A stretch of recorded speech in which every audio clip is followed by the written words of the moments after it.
Bonjour, alors aujourd'hui pour le Moonlook podcast sur le sujet Transforming African Heritage into Wealth, l'avenir du Made Africa dans la mode, le design, l'artisanat et la beauté.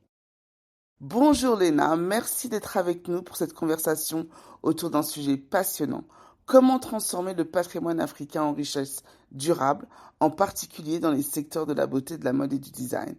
Léna, pourrais-tu s'il te plaît te présenter sur ce podcast? Avec plaisir. Bonjour Agnès, merci de me recevoir sur ce podcast. Je suis Léna Minavi, je suis togolaise, mais je vis en Côte d'Ivoire depuis 10 ans. Depuis 15 ans, je travaille au sein de l'industrie cosmétique. J'ai occupé des positions orientées marketing et business développement au sein de grandes maisons comme Sephora, Dior, Chanel, L'Oréal Luxe. J'ai également un fort esprit entrepreneurial et je milite autant que je peux pour le développement de l'écosystème de la cosmétique en Afrique. Dans ce cadre, j'ai organisé plusieurs salons en Côte d'Ivoire mettant en avant l'industrie de la beauté. J'ai en ce moment en cours un programme d'accélération dédié aux femmes porteuses de projets dans l'industrie de la beauté qui est financé par la coopération allemande. Voilà ce que je peux dire sur moi. Waouh, très très très impressionnant. C'est c'est- Merci. c'est- c'est une carrière phénoménale et des projets incroyables. Merci beaucoup. On essaye. Du coup, ce qui m'amène un peu sur le premier sujet de cette interview, on parle souvent de l'Afrique avec ces millions de gens qui ont moins de 30 ans et cette Mhm. croissance économique, ce potentiel de marché extraordinaire. Et j'ai un petit peu envie de creuser et de piquer les boboles entre la réalité et le mythe. Du coup, Mhm. euh, d'a- Bien sûr. donc, d'après toi, euh, quelle est la réalité de cette croissance économique sur le marché de la beauté en Afrique? Ah, ça c'est une grande question. La croissance économique, elle est confirmée, elle est vérifiée par tous les chiffres. Mais il faut aussi qu'on apprenne à décorréler les rapports macroéconomiques de la réalité. Il y a 5 ou 10 ans, plusieurs marques de cosmétiques européennes ont fait des investissements massifs à l'intention du continent africain, galvanisé internationaux, qui a annoncé une émergence d'une classe moyenne fulgurante, une croissance économique à 2 chiffres. Mais ils ont oublié de faire attention à ce qui se passe à un niveau microéconomique. Je m'explique. Dans chacun de nos pays, il y a toujours une très forte dichotomie entre ce que vivent les membres, je vais dire, de la classe moyenne supérieure et ce que vivent la population de base. On a encore des taux de pauvreté qui sont au-dessus de 30 à 40% dans nos pays. Cela veut dire que 30 à 40% des personnes continuent à vivre avec moins de 2 dollars par jour. Donc, il est très important de collecter des données terrain, d'être au plus près possible des réalités des gens avant de concevoir des projets à leur endroit. Donc, c'est ce que je voudrais souligner. Ok, c'est très très intéressant. Mhm, Par rapport à ces dichotomies, comme tu le dis, où voilà, il y a cette vision du possible, il y a la réalité des gens qui n'ont pas encore assez d'argent pour se permettre cette évolution. Comment sont faites les études sur la population, sur le consommateur? Comment est-ce qu'on a pu arriver que c'est quand même raté un sacré step.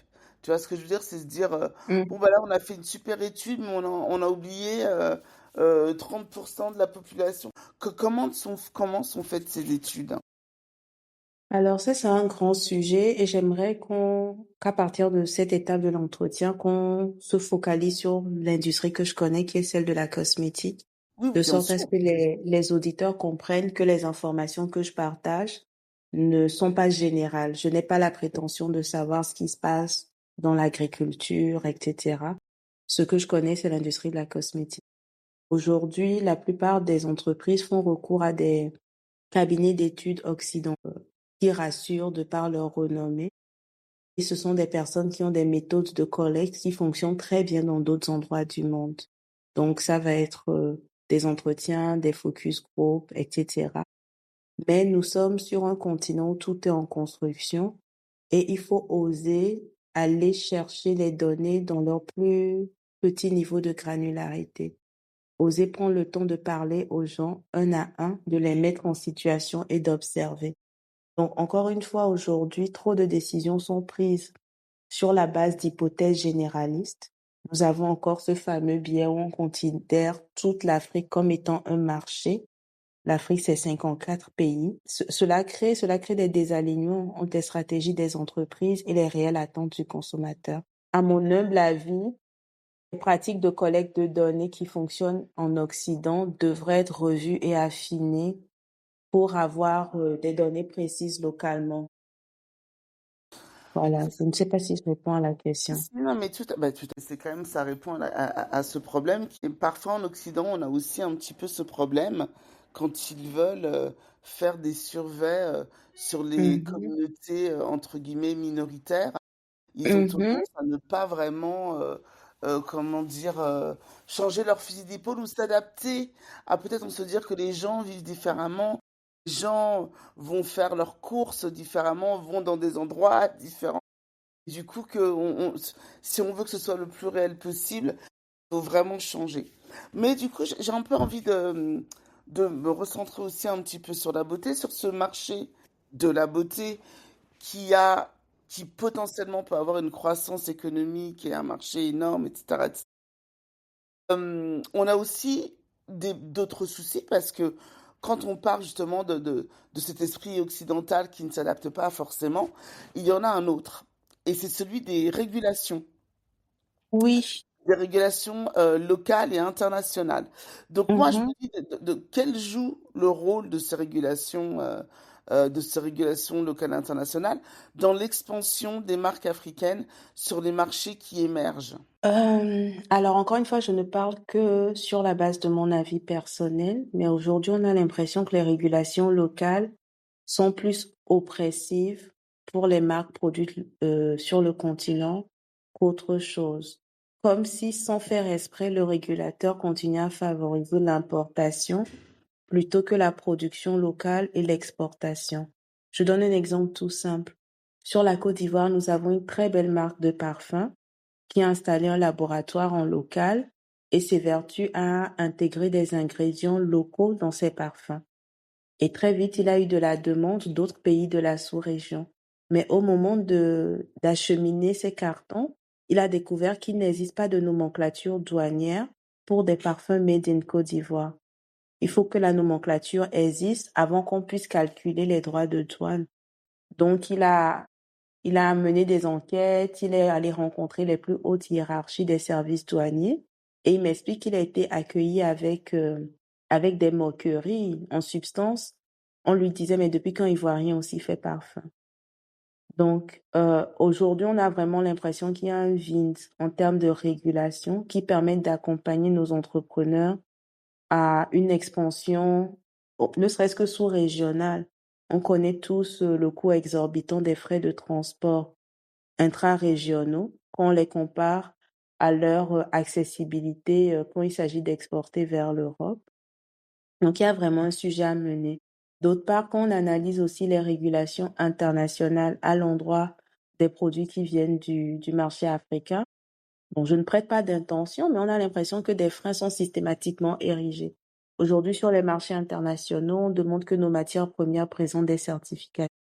Or, ces certifications sont tellement coûteuses à obtenir que si les producteurs devaient basculer le coût de leur certification sur le coût sur leur prix de vente, ils Bien perdraient sûr. toute compétitivité. Ils perdraient tout de suite toute compétitivité. Donc, à mon sens, il y a une énorme conversation à créer sur les mécanismes de régulation de sorte à ce qu'ils soutiennent et encouragent la production locale et l'exportation de nos marques et de nos matières premières aussi. Ok, et du coup, est-ce que c'est aussi un peu pour ça comme on l'a vu, je crois que c'est le Nigeria qui a interdit l'exportation des noix de beurre de karité pendant 6 mois ou un an. Oui, C'est une tendance qu'on observe beaucoup dans la sous-région, hein. Le Nigeria a communiqué enfin, j'ai le terme en anglais, je ne le connais pas en Mais c'est français, pas grave, sur il est en anglais. ce ban, oui. Le Bénin fait pareil, mais la volonté politique est belle, on applaudit, mais il faudrait que tout de suite dans l'écosystème, on observe des mécanismes qui permettent à ces producteurs de karité de continuer à écouler leur stock. Ils ne Mhm. peuvent plus exporter vers leurs clients traditionnels qui sont basés en Occident, mais qui absorbent la production qui reste bloquée sur le territoire national. Est-ce qu'on a une industrie cosmétique ou agroalimentaire locale assez mûre pour absorber la totalité de ce qui est produit localement? Est-ce qu'on a des unités de transformation assez évoluées? Vous voyez, donc encore une fois, on a l'impression que la régulation vient punir le producteur, puisque la régulation est intervenue sans qu'on ait vu en face les débouchés équivalents. Ouais, tout à fait. Non, non, je Donc, un comprends. sujet à creuser. Je n'ai pas su comprendre si c'était pour forcer les acteurs économiques nationaux à créer des unités de transformation locales ou si c'est une méthode pour priver les marchés internationaux de noix de karité pendant un temps, de sorte à faire augmenter leurs cours et revendre plus tard. Donc, c'est vraiment un sujet à creuser. Mais alors du coup, ça perturbe un petit peu pour les agriculteurs, ça perturbe un petit peu les marchés. Donc par rapport à ça, si on prend un petit peu de distance et qu'on se dit, bon, ok, donc là, les marchés traditionnels vont devoir, ont dû sûrement faire de plus grosses commandes, enfin s'organiser ou aller ailleurs aussi. Quels sont un petit peu en forecast, quels sont les marchés qui aujourd'hui vous semblent les plus accessibles pour les marques africaines? Je m'explique. Donc on a vu que ce parfumeur ivoirien a voulu exporter, mais qui pouvait pas parce qu'en fait on n'avait pas pensé qu'on pouvait faire du parfum comme ça, ou que du Ouais. parfum ivoirien pourrait être désirable. Les producteurs de noix ne peuvent pas aller, ne, doivent pendant, ont un ban sur leurs clients internationaux pendant un certain temps. Donc, vers quel marché, quel pays peuvent ces agriculteurs ou ces formulateurs ou ces entrepreneurs se tourner et où le business est encouragé et plus fluide? Écoute, je n'ai pas une réponse unique, que la réponse varie énormément en fonction du type de produit qui est proposé. Par exemple, en ce moment, je travaille beaucoup avec les Comores, qui sont des gros producteurs d'ylang-ylang, et leur production est absorbée à 75% par l'industrie du parfum à Grasse, dans le sud de la France. Donc, pour cette filière, le principal débouché va être Grasse. Vous voyez ce que je veux dire? Donc, c'est très spécifique au type de produit, Bien sûr. mais la vraie réponse que j'ai envie d'apporter à cette question, c'est l'inclusion de nos États. Nous avions eu cette discussion, toi et moi, auparavant, dans la mesure où, pendant les 10 dernières années, les entrepreneurs locaux se sont dépassés pour produire et mettre des produits de qualité sur le marché, mais on a toujours l'impression qu'une main invisible les empêche de passer à une autre étape de croissance, comme un plafond de verre. Et quand on observe bien, ce plafond de verre il ne peut être ôté que par un soutien des États. Juste un exemple, je vous donne un business case. Imaginez que l'État de Côte d'Ivoire mette un ban sur l'importation de produits skincare en provenance de l'Europe. Vraiment, c'est une théorie, c'est une hypothèse. Mhm. Et du coup, et crée une politique qui incite les jeunes à ne consommer que des produits skincare made in Côte d'Ivoire, avec un incentive qui permette à ces marques locales d'être compétitives. Par exemple, elles ont une subvention qui leur permette de revendre leurs produits à un prix bas. Imaginez juste qu'on impose sur tous les campus universitaires où il y a des dizaines de milliers d'étudiantes de n'utiliser que des produits skincare made in Côte d'Ivoire. Tout de suite, le marché intérieur va devenir un levier de puissance incroyable pour nos marques locales. Bien sûr. Donc, avant de toujours s'interroger sur comment accéder à des marchés internationaux, je pense qu'il est temps qu'on apprenne à plaidoyer pour impliquer nos gouvernements locaux aux côtés de l'industrie de la beauté. En général, sur le continent africain, quand ils parlent d'artisanat, ils vont s'assurer d'inclure la mode, le textile, mais très peu de personnes parlent de la cosmétique. Même on va parler d'agriculture, quand on parle d'agro-transformation en Afrique, la plupart du temps, on ne pense qu'à de l'agroalimentaire. Or, l'agro-transformation, c'est aussi de l'agro-cosmétique. Bien sûr, Donc, mais c'est voilà. surtout, Mm, c'est ultra important. On mm, oublie que sans les cultivateurs, il n'y a il y a pas d'industrie de la beauté. mm. On n'en parle pas assez. Ah oui, On oui, je n'en suis tout parle à pas fait d'accord. assez. Et nos États ne sont pas, du moins à mon sens, et sur la base des informations que j'ai, ne me sont pas assez intentionnels pour chercher à développer des champions locaux au sein de l'industrie cosmétique. Bon, je dis ça en même temps, je réalise qu'il ne faut pas que je généralise parce que le Maroc est très intentionnel sur sa filière cosmétique avec les chaînes de valeur autour de l'argan, de la rose. Je vous parlais des Comores avec l'ilang-ilang, le Burkina Faso avec l'hibiscus. Donc, c'est peut-être à nous de faire plus de recherches pour donner des informations précises. Mais honnêtement, il reste un gros travail de plaidoyer à faire, globalement. Ok, donc ça c'est. Enfin, moi, je suis vraiment, je peux que, je ne peux que acquiescer vos commentaires, vos propos, parce que je suis tout à fait d'accord. Même moi, étant ici en Occident, parce que en ayant travaillé avec des marques bio, équitables, etc., je vois bien un petit peu la complexité, parce que souvent les produits viennent Oui. d'Afrique, du Mm, sourcing, mm, continuer à avoir des suppliers qui sont constants. C'est très, très, très, très, très compliqué. Alors que ça devrait être tellement plus simple, mais vraiment tellement plus simple. Et quand on dit compliqué, c'est pas juste de la bureaucratie aux douanes ou pouvoir ou ne pas pouvoir se rendre sur place pour rencontrer les acteurs locaux. Mais c'est aussi parfois d'autres obstacles comme la logistique. Est-ce que vous pouvez un petit peu est-ce qu'on peut un petit peu parler de la logistique en Afrique? Quels sont les plus grands obstacles actuels? Parce que évidemment, la logistique, c'est ce qui vient juste après. Donc, on a vraiment l'agriculture qui est extrêmement importante. Et ensuite, il y a comment acheminer ces produits, que ce soit localement ou à l'international. Parlez-moi un peu de la structure logistique africaine locale pour vous. Écoutez, l'ère de logistique, c'est vraiment, c'est la quadrature du cercle. C'est-à-dire, nos États sont si proches les uns des autres, mais en même temps, c'est tellement compliqué de déplacer du stock. Avant même de parler de transport de marchandises, je peux vous parler du transport de personnes. Je vis à Abidjan, je suis togolaise. Abidjan-Lomé, un vol de 45 minutes, c'est 250 000 en moyenne, l'équivalent de 400 euros. Pour 400 euros, j'ai également fait un aller-retour Abidjan-Paris avec Corsair.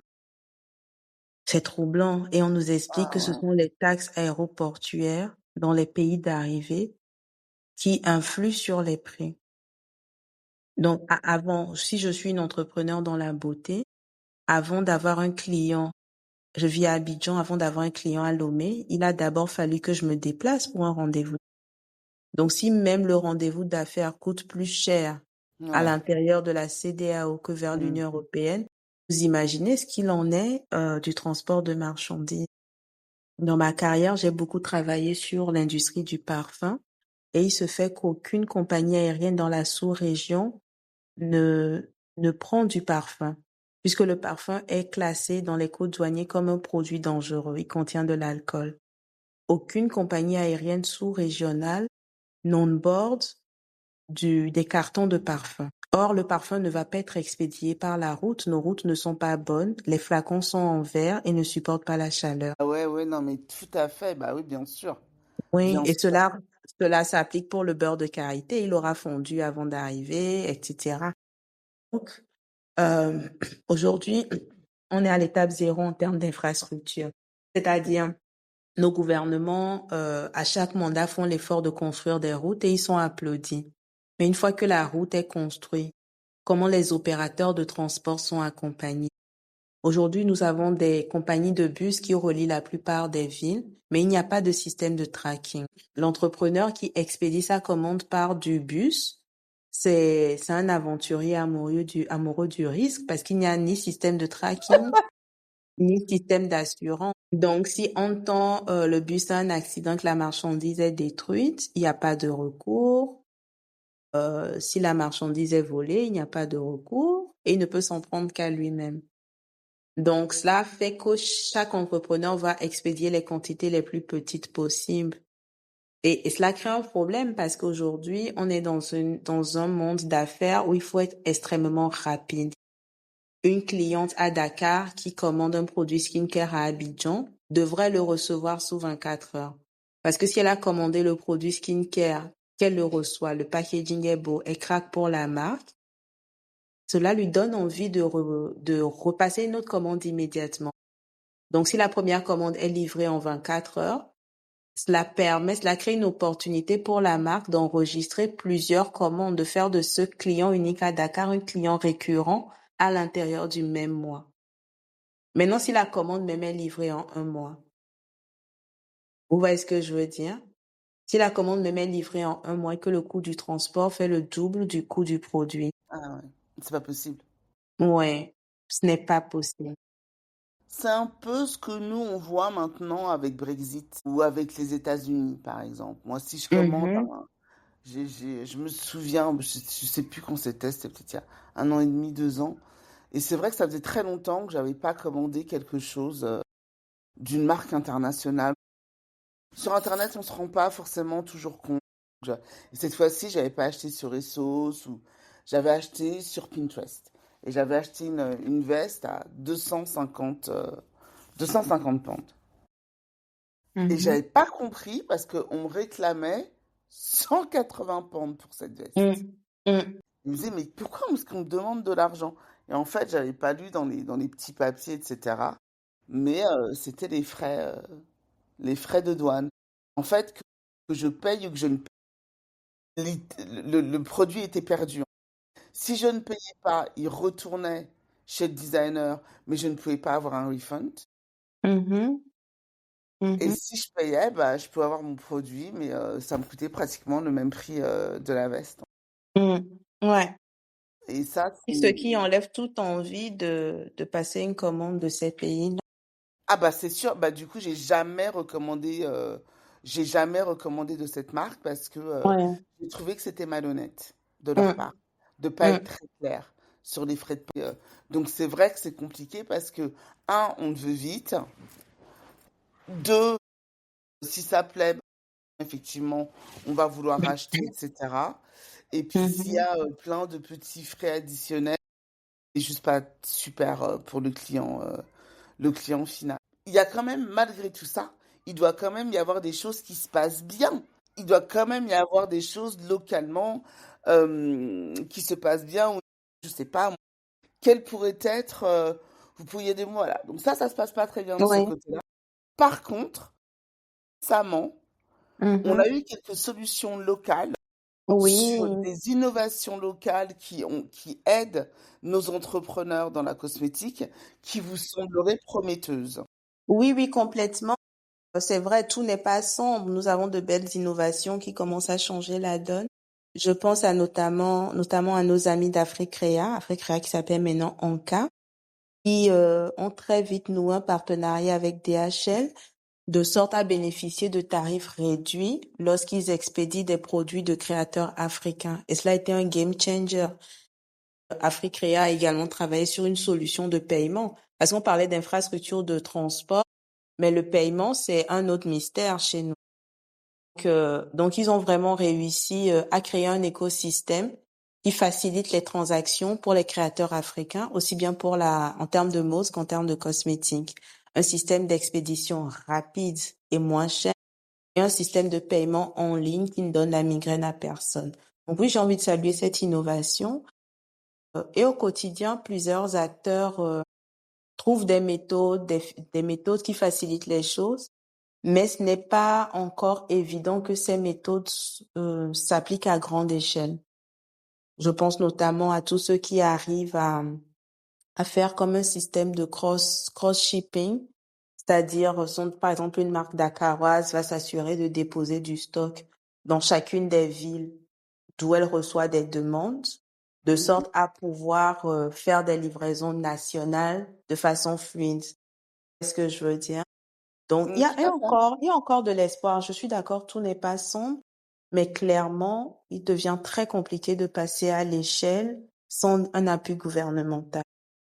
Je peux aussi mentionner le fait qu'il y a plusieurs bailleurs de fonds occidentaux qui investissent énormément sur nos pays, de sorte à renforcer la formation et créer des compétences locales qui vont venir renforcer les chaînes de valeur.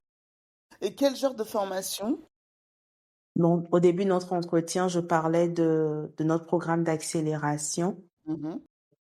qui a été financé par la coopération allemande. À Dakar, je sais que maintenant, sur leur université nationale, il y a un département dédié à la cosmétologie. Ils créent également des programmes d'incubation pour la cosmétique. Au Maroc, il y a ce qu'on appelle le cluster MENARA, qui est un programme financé par la coopération allemande et l'État marocain, qui permet de renforcer toute la filière. Très intéressant, c'est très très très Oui. intéressant. Et là, ce sont les programmes que je connais. Je suis sûre qu'il y en a énormément. Je n'ai pas pris le temps de me renseigner sur ce que fait la BAD, etc. Alors ça c'est très intéressant parce que ça me lead un petit peu sur un autre sujet dont je voulais discuter. C'était un peu tout ce qui Mhm. est concurrentiel parce qu'un marché, forcément, ce n'est jamais seul, on a des concurrents, des copies, on copie les idées, on copie les formulations. Ça fait partie un peu du jeu de la beauté, ça. Mais du coup, euh, comment est-ce une marque africaine peut-elle garder une identité culturelle très forte, s'adapter aux standards internationaux, promouvoir du Made in Africa qui n'a pas, qui, des fois, le Made in Africa, ça a ni une mauvaise réputation, ni une excellente réputation. C'est Mm. juste, est-ce que ça a vraiment de la crédibilité? Moi, je pense que c'est encore un petit peu à tester. Et je pense que le Made in Africa, c'est ni bon ni mauvais. C'est quelque chose que les gens Bien regardent. neutre. Bon, on peut, par exemple, Mhm. si on met du Made in Africa à côté du Made in China, les gens ont quand Mhm. même cette idée, le Made in China, c'est cheap. Mm. Le Made in China, ça va casser, ça va pas être durable. Le Made in Germany, ça va que être solide. On peut dire ce qu'on veut, on Oui. peut faire ce qu'on veut. Mm. Je te dis, c'est Mm. moi-même la première. Si j'achète un frigo, ce sera un frigo allemand. Je ne veux même pas essayer d'aller voir une autre marque. Déjà, est-ce que c'est allemand? Donc, si c'est pas miel, j'en veux pas. Mm. Parce que dans ma Mm. tête, c'est les meilleurs. C'est tout, c'est comme ça. Mhm. Et je pense que Mhm. le Made in Africa, par exemple, c'est ni bon ni mauvais, c'est juste un truc qui a encore à se développer. Du coup, la Oui, question, oui. c'est Mhm. vraiment comment se Mhm. jouent les enjeux concurrentiels pour une marque africaine, comment Mhm. peut-elle être compétitive? Alors, du coup, je note deux questions. Comment une marque africaine peut être compétitive et comment elle peut exceller en conservant son identité locale? Tout à fait. Ok. Je reste toujours dans le contexte de l'industrie de la cosmétique. Aujourd'hui, nos marques africaines sont obligées de conjuguer deux facteurs. Ce sont les deux facteurs de base, la désirabilité et l'efficacité. La désirabilité précède l'efficacité. Il faut que le ou la cliente désire fortement le produit avant de l'acquérir. Et une fois qu'il a acquis et utilisé le produit, il faut que le produit tienne ses promesses d'efficacité. Là, on se parle d'une compétence technique que nos marques ne peuvent pas négliger. Une compétence technique en termes de formulation, une compétence technique en termes de marketing. Ensuite, comment conserver son ADN africain lorsqu'on veut pénétrer des marchés internationaux? Je pense que là, tout part vraiment de la vision et de la culture du porteur du projet. Et aujourd'hui, c'est très compliqué parce la façon la plus simple de d'informer sur l'identité, l'origine de son produit est le packaging, mais nous sommes obligés de nous aligner à des standards internationaux. Euh, un produit skincare ou haircare doit être présenté dans un pot en plastique ou en verre. Il ne peut pas être présenté dans une coque de noix. Il ne peut pas être présenté dans un Ça, poton en c'était tissu. très intéressant parce que la dernière fois, tu avais un petit peu élaboré tout ça. Et il y avait aussi Mhm. des problèmes de réglementation. Et du coup, Exactement. j'avais trouvé Exactement. ça tellement vrai, mais tellement, Oui, tellement vrai par rapport à oui. l'exportation. Bien sûr que nous, Mhm, ici, et encore, parce que du coup, je me suis rendue en retail, en department store pour mhm. aller voir. Je me dis, mais attends, mais moi j'ai bien vu des noix de coco. Et en fait, la façon dont c'est Non. emballé, présenté, non, non, non, non, non, non, effectivement. Mhm, mhm, Mais quand mhm. c'est ici à Londres ou à Paris, mais sur de l'international avec des passages en douane, Bah absolument oui, extrêmement très très tu ne compliqué. vas jamais traverser aucun aéroport avec un produit comme ça. Donc, Mais tout ne à serait-ce que fait. la réglementation internationale même abolit toute personnalisation possible. Mais je pense que c'est à nous, en tant qu'Africains, de cultiver un ancrage et une authenticité encore plus forte. Nous avions eu cette discussion précédemment. Je donnais l'exemple des marques coréennes qui, certes, vont avoir un package, donc sans personnalité spécifique, mais qui ne s'encombrent pas, leur étiquette reste en coréen et ils ont cultivé autour de leur industrie de la beauté une aura telle que leurs produits sont fortement désirables. Donc, je pense que c'est à chaque porteur de projet d'être déjà très dévoué à son désir d'être un ambassadeur des valeurs de son Alors, pays d'origine. j'ai envie de couper pour parler des Mhm, Coréens.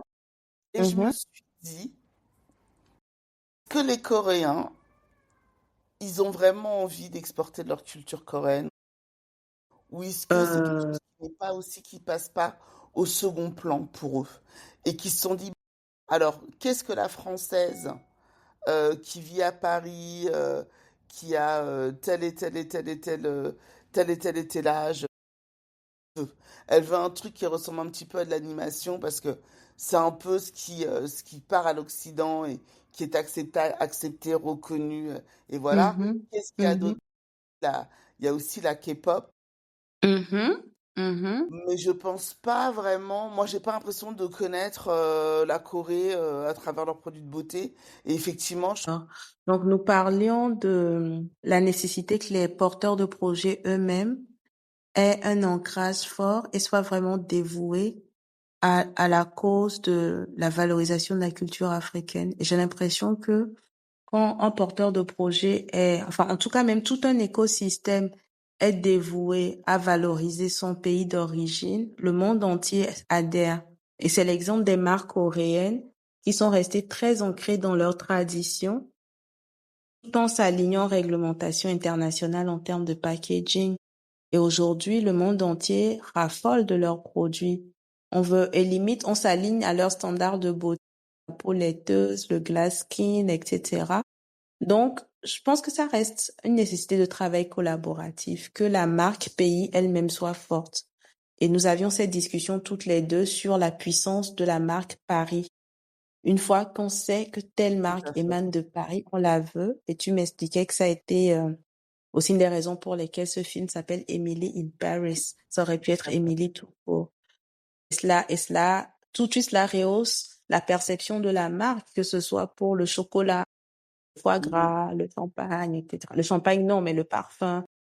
Donc, je reviens à la nécessité que nos États s'impliquent pour booster la compétitivité, pour permettre à nos entrepreneurs de rester ancrés dans leurs traditions tout en allant à la conquête du monde. Du coup, est-ce que tu pourrais me citer une marque de Mhm, cosmétiques africaine euh, mhm. dont tu penses qu'il il travaille bien par rapport à ça? Oui, sur la cos. Oui, sur la cosmétique, je pense tout de suite à R&R, Bah Raw oui, ça and c'est évident. Something, oui, Ouais. du Ghana.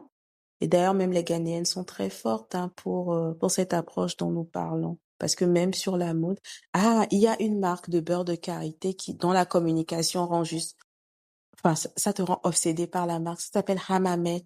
Cela te dit quelque chose? Non, je connais pas. Oh là là. En fait, ce n'est pas tant le produit, mais si tu es tombé juste une fois sur leur page Instagram, il y a quelque chose qui t'accroche, Ok. qui fait que tu n'as pas de repos tant que tu n'as pas acheté et adopté le produit. Il y a Je une te marque? montrerai et tu comprendras ce dont je te parle. Elle fait tout son contenu au village, dans un village. Tout son contenu est Ah hyper oui, je belle. vois parfait. Je vois. Oui, je vois. Hyper belle, la peau Oui, oui. resplendissante, et elle est toujours au village, toujours en train de faire des choses dans un contexte très villageois, les calebasses par-ci, etc., Oui, les femmes qui chantent dans leur pagne par-là, tout à fait. but it Et gets du you coup, tu as une obsessed. marque aussi qui est pas mal, qui s'appelle Mhm. Le Life, puis du skincare. D'accord, Ils ont fait pas ok, mal de marques africaines, ok, anglophones. super. Ils Ok, ont fait pas New mal Life, de... C'est vraiment du skincare avec des formulations. C'est vraiment très, très pas mal. ok. Ça se rapproche un peu du ouais, on pourrait dire des marques coréennes, toi, c'est très efficace. C'est pas forcément du shea butter, hein, Mhm, donc c'est plutôt pas mal. Mais mhm, du coup, quand on dit concurrence, on parle aussi consommateur. Donc, à quoi oui, ressemble le consommateur euh, cosmétique? africain, la fameuse question.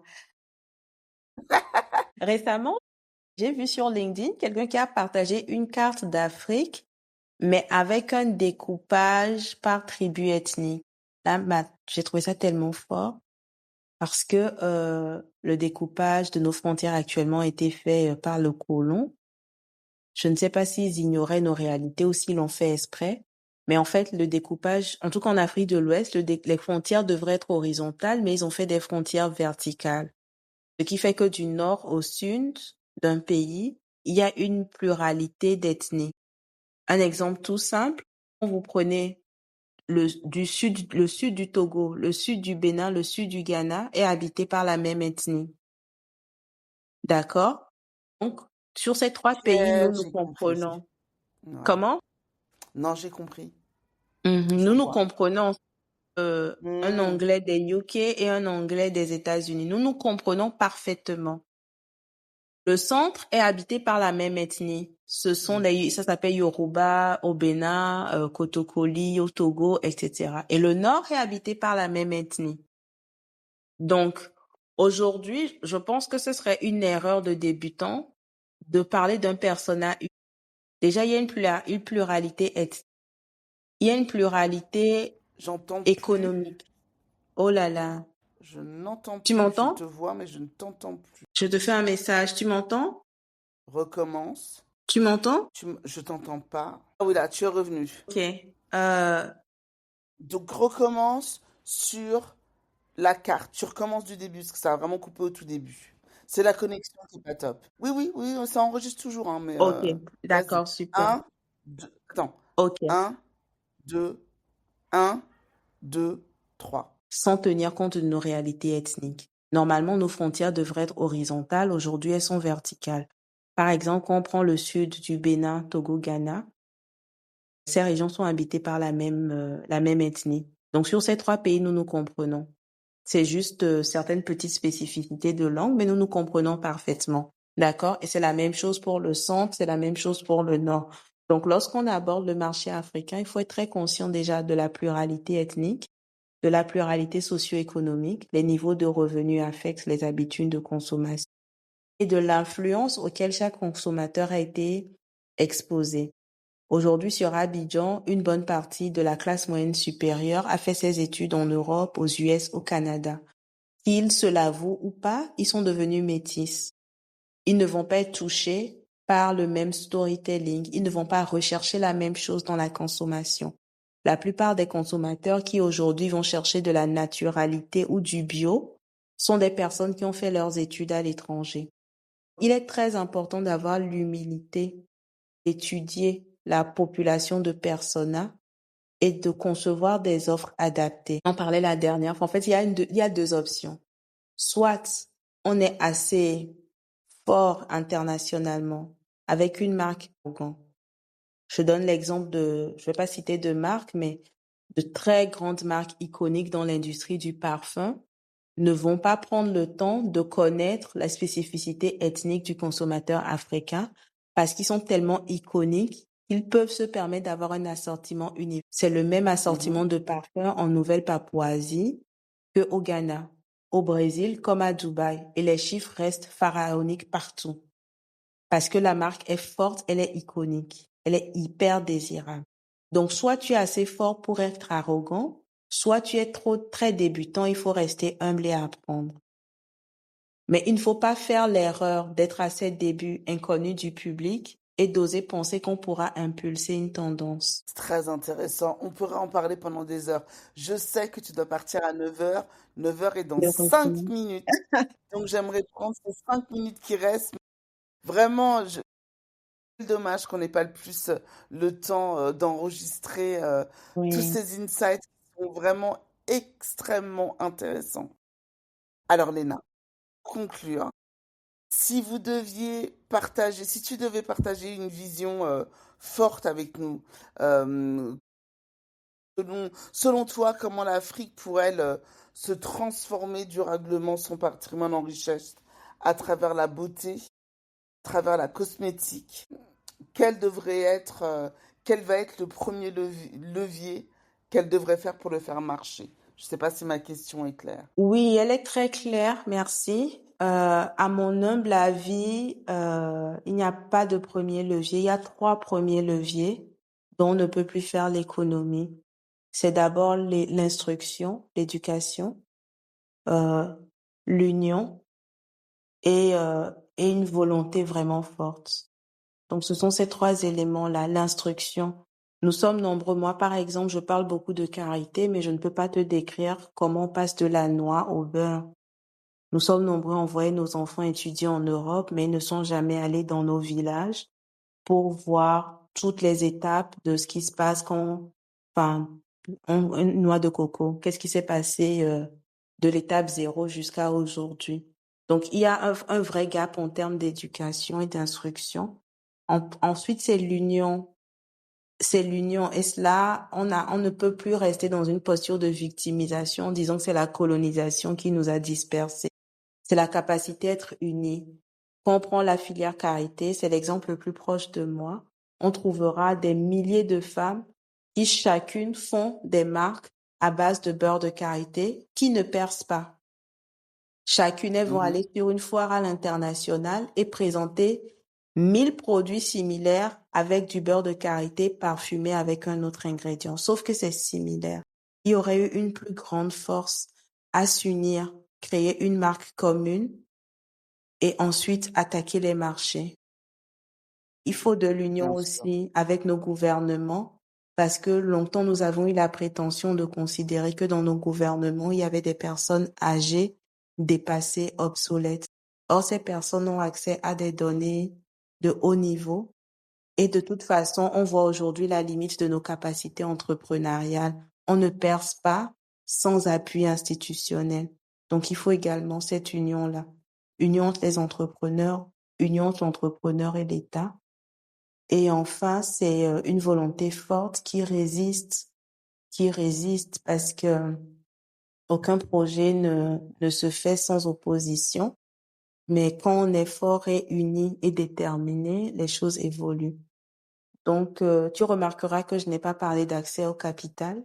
Le capital n'a jamais été un Et ça, problème. c'était les 2 minutes qui nous restent. Hum, Quel conseil tu donnerais à un investisseur euh, étranger ou local hum.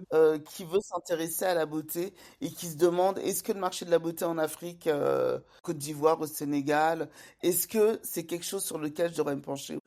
En restant très humble, ce que je dirais à l'investisseur, c'est que déjà, s'il n'a pas de patience, s'il aborde un marché où il réalise que l'écosystème n'est pas mature, autant qu'il conserve son capital et investisse ailleurs. Parce que on peut rencontrer un porteur qui a un projet qui fait vibrer, mais s'il est dans un écosystème où il n'y a pas de nomenclature douanière pour ce qu'il va produire, l'investissement n'aura servi à rien. OK. Donc, il faut Très s'assurer fort. de tout ce qui est réglementaire autour. Parce qu'en général, l'investisseur va examiner les compétences du porteur de projet, l'attraction, donc la consommation, mais ne pas examiner assez la réglementation globale et les mécanismes de soutien étatique. Donc, si ces trois ingrédients ne sont pas présents, autant ne pas investir. Et l'autre élément, c'est la patience. Aujourd'hui, les marques internationales qu'on admire, elles existent depuis, d'accord. C'est vrai. Il serait illusoire d'investir sur une marque de beauté et espérer un ROI puissant en 5 ans. En général, ils veulent faire des exits au bout de 5 ans. Mais en 5 ans, il ne s'est rien passé. Et Non, donc, il faut une c'est vision tout à très fait vrai. long-termiste. Honnêtement, je suis arrivée à une Léna, étape c'est où... Hmm. extrêmement intéressant.